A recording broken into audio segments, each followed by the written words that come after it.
él evangelizarlo primero, a Abraham. Por eso que dice la Biblia, Abraham creyó a Jehová, su fe le fue contada por justicia. Entonces, la justicia de Abraham, ¿en qué consiste? En las obras de la ley. Lamentablemente, en el tiempo de Abraham aún no existió Moisés. Abraham es una persona 400 años antes de Moisés. Entonces, la justificación que Abraham recibe de parte de Dios, no por las obras de la ley. Las obras de la ley ni siquiera existen. Moisés, luego de 400 años de Abraham, iba a nacer. De Abraham, ¿cómo fue justificado delante de Dios? ¿Cómo fue llamado justo de Dios, santo de Dios? ¿Cómo fue llamado hombre especial delante de Dios? Por las obras de la ley, en ninguna manera. Por la fe en la revelación de Dios de que le había revelado la llegada del Mesías, por la fe, la venida del Mesías, por la fe en el sacrificio del Mesías en su tiempo, aunque ni siquiera vino, ni siquiera existió físicamente, pero creyó que conforme a fiel promesa de Dios, ha de venir cuando Él venga, realmente moriría por el pecado del mundo. Para Él es algo que en el futuro iba a ser cumplido, pero aplicando la fe, mediante la fe, creyendo como ya hubiera venido, ya hubiera muerto por Él, ya le hubiera salvado, creyó su fe, Dios le contó por sus justicias. De esta manera Dios lo estableció por el patriarca de fe. También hay algo que estudiar. Cuando Abraham fue justificado mediante la fe, aún en el mundo no existió el concepto del pueblo elegido Israel. Israel es nieto de Abraham, su hijo Isaac. Perdón, dice nietos. Isaac tuvo gemelo, Jacob y Esaú. Y Jacob tuvo 12 hijos. Los 12 hijos de Jacob forman una nación Israel. Ahí nace el concepto de Israel. Cuando Abraham fue elegido, él no fue israelita. Él no fue israelita. Además, los requisitos para ser considerado como israelitas, ser circunciso. También tener la Torah en su mano. Pero Abraham, cuando fue justificado mediante la fe, era incircunciso. Era un hombre sin la ley, perfectamente esa condición de los gentiles. Gloria a Dios. Alguien diría que Abraham ha sido israelita, no conoce la Biblia. Hasta la fecha de los judíos, para aceptar la conversión de un gentil al judío, 2 requisitos piden. La circuncisión en el primer lugar. Luego, cumplir Torah. Bueno, ¿Abraham tenía Torah en su mano? No. ¿Abraham tenía el Pentateuco en su mano? No. De ninguna manera. ¿Abraham era circunciso? Era incircunciso. Además, según la Biblia, Deuteronomio 26, versículo 5, Moisés, acordándose de Abraham, dijo: nuestro padre era arameo, errante arameo, dice. Según recuerdo de Moisés, nuestro padre Abraham es arameo, dice. No es hebreo, arameo. Todavía no existió el concepto del hebreo. No existe el concepto de Israel. Entonces, Abraham, estando en la condición de un gentil, incircunciso, sin la ley de Moisés, por fe fue justificado. Es un hombre de señal. ¿Para qué? Los que son físicamente descendientes de Adán. Los que no son descendientes de Adán físicamente, los judíos, los gentiles, ambos pueblos en Abraham, mediante el ejemplo de fe que Abraham tuvo, imitando su fe, se unificarán en un solo pueblo, mediante la fe fuera justificado delante de Dios. Amén. Ese era el plan de Dios. No traten de ser israelitas ustedes. Si ustedes realmente están en Cristo Jesús, son israelitas. No hace falta circuncidarse, no hace falta vestirse como ellos, no hace falta usar kippah. Esa tortilla para que se coloca acá. Aunque no se coloca, no se viste como igual a ellos. Todos los que están en Cristo Jesús son judíos interiores. Amén. El pueblo Israel elegido que realmente Dios busca no son israelitas con kippah, con vestimenta. Hace un mes estuve en Israel durante 10 días. Todo el territorio viajado. Mi guía turística era judía, de ambos padres judíos. Nació en Argentina, en 5 años se emigró a Israel. Su español es bastante entendible. Entonces con ella podía dialogar mucho tiempo. Ella dijo, yo dije, ¿por qué alguno judío con sombrero, alguno kippah con diferentes ropas? No, pastor. Eso la Biblia no dice sobre aquellas vestimentas, sino depende de los judíos que de dónde vinieron. Porque los judíos esparcidos en todo el mundo hicieron sus propias comunidades, cada comunidad establece sus propias normas. Ya que alguna comunidad que se regresó prevalece, mayoritaria, exige a los demás vestirse como ellos, pero no tiene ningún argumento bíblico. Siendo judía, ella misma descartó. Esa forma de vestimenta yo odio porque la Biblia no dice eso. ¿Usted en qué parte del Pentateuco puede ver ese sombrero? La barba trenzada, ¿de dónde usted puede comprobarlo? Son costumbres, tradiciones de ellos. No tiene nada que ver con la Biblia. Pero mucha gente, por no conocer la Santa Biblia, quiere vestirse como ellos. Con el mismo estilo de barba, trenzado, con kippah y sombreros. Bueno, con todo mi respeto, la causa es la ignorancia. La causa es la ignorancia. Cuando Abraham fue justificado,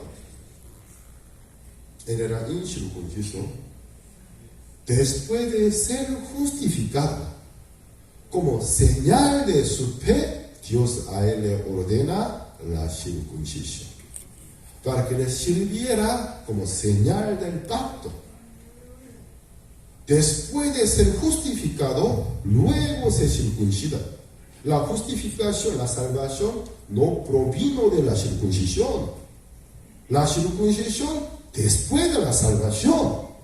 Y se sirviera como señal del pacto, para que Abraham cada vez que llegue a su señora, su fe estaba fuerte, pero luego nuestra fe faría de vez en cuando por nuestra debilidad humana. Al momento de llegar a su señora, ya muy grande de edad, se desespera. Ella podrá conseguir un hijo. Fue una ilusión mía. Pero ¿qué pasa? Primero, antes de llegar a su esposa, puede ver su propio cuerpo circunciso. ¿Se acuerdan? ¿Por qué estoy circuncidado? El encuentro que tuvo con Dios, ¿se acuerdan? Pero Dios me dijo, Dios todo me dijo que me ha elegido para que de mi linaje algún día ha de nacer Mesías. Entonces mi esposa no puede estar de esta manera. Ella concebirá un hijo para que sirviera la circuncisión, señal del pacto. ¿Para qué sirve una circuncisión? Si no se acuerda, no depende del pacto. ¿Para qué sirve? Porque Dios empezó a enviar a los profetas. empezó a exhortar, regañar al pueblo de Israel, la circuncisión física no sirve. La circuncisión que yo quiera, no rasgar tu piel, dice. Tu corazón, dice. Regresa a fe de Abraham, Isaac, Jacob, dice. Tú solamente rasgas tu piel, pero no rasgas tu corazón. La circuncisión que yo quiero, rasgar vuestro corazón, dice. Volver a la promesa, dice. En el cuerpo hace una cirugía. ¿Para qué sirve? Si no quiere depender de la promesa. Bueno, Dios eligió el lugar, la tierra del Mesías, Israel. Eligió la persona para que fuera el patriarca de fe, de su linaje viniera el Mesías. En el tercer lugar, este hombre elegido, Dios lo evangelizó. Para que él fuera el patriarca de fe, todo el mundo, judío y gentiles, viendo ejemplo de Abraham, cómo él llegó a ser justificado. De la misma manera, mediante la fe en Cristo Jesús, ambos pueblos fueran salvados, fueran justificados. Luego, en el cuarto lugar, Dios manda la ley. Antes de la venida del Mesías, tiene que darle dos conocimientos.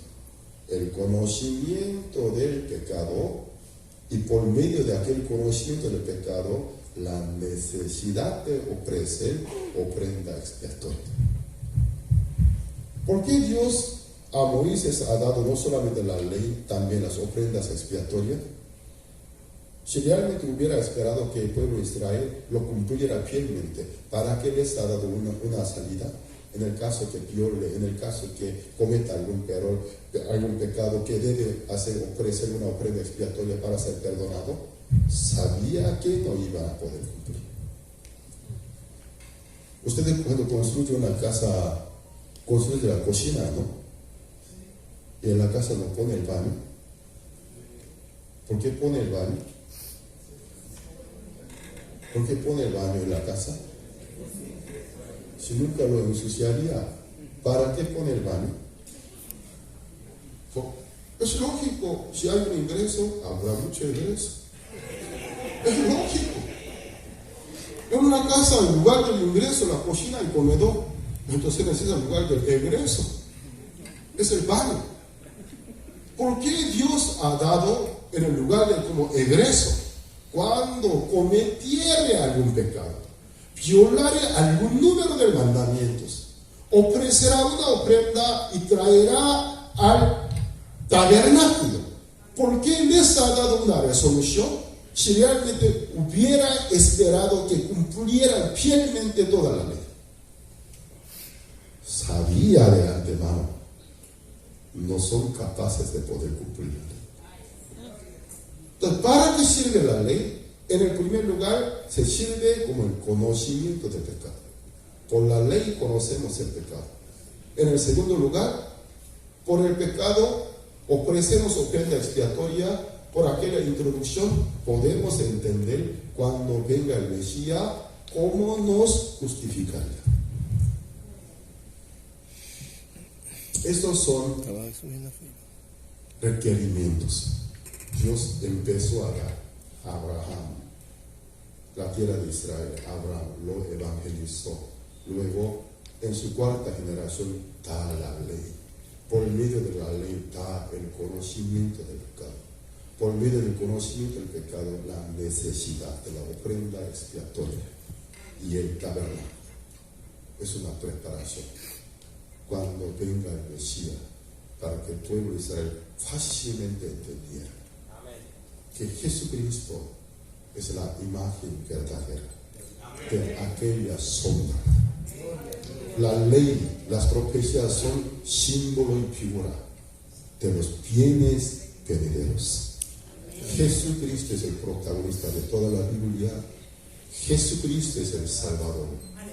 Nadie por Moisés, nadie por la ley, nadie por las ofrendas expiatorias, sino por el Señor Jesucristo será salvo. Hoy hasta aquí. compartimos. Y hoy es parte de la introducción. Ya hemos arrancado, ya un poco estamos calientes. Mañana ya vamos a adentrar al tema del tabernáculo. Es un mundo maravilloso. Oremos al Señor para finalizar. Padre Dios, te agradecemos por tu sagrada Biblia. Si no fuera por tu revelación, aún estaremos con ojos vendados, ciegos, en las tinieblas de las oscuridades. Pero tú ilumina la luz del Santo Evangelio que había en el rostro de Señor Cristo hacia la oscuridad, a nuestro corazón tan oscuro, eliminando la densa oscuridad, eliminando la potestad de las tinieblas, nos libera poco a poco. Te agradecemos, Padres. Bendice este congreso de líderes cristianos a través de el estudio bíblico intenso. Aquí no hablamos alguna denominación, aquí no hablamos alguna línea de teología. Aquí solo con la Biblia nos profundizamos. Tu palabra, que tiene gran poder, nos libere de toda clase de engaño de Satanás. Que nos traiga la claridad, la certeza, más que el agua cristalino, la claridad y también la firmeza y la certeza en cuanto a nuestra relación con el Padre, como Padre e Hijo, como pueblo salvado, como ministro llamado para tu ministerio. Bendícenos, Padre, a cada uno de nosotros. Lo pedimos al Padre. Oramos en el nombre de nuestro Señor Jesucristo. Amén. Gloria a Dios. Muchas gracias.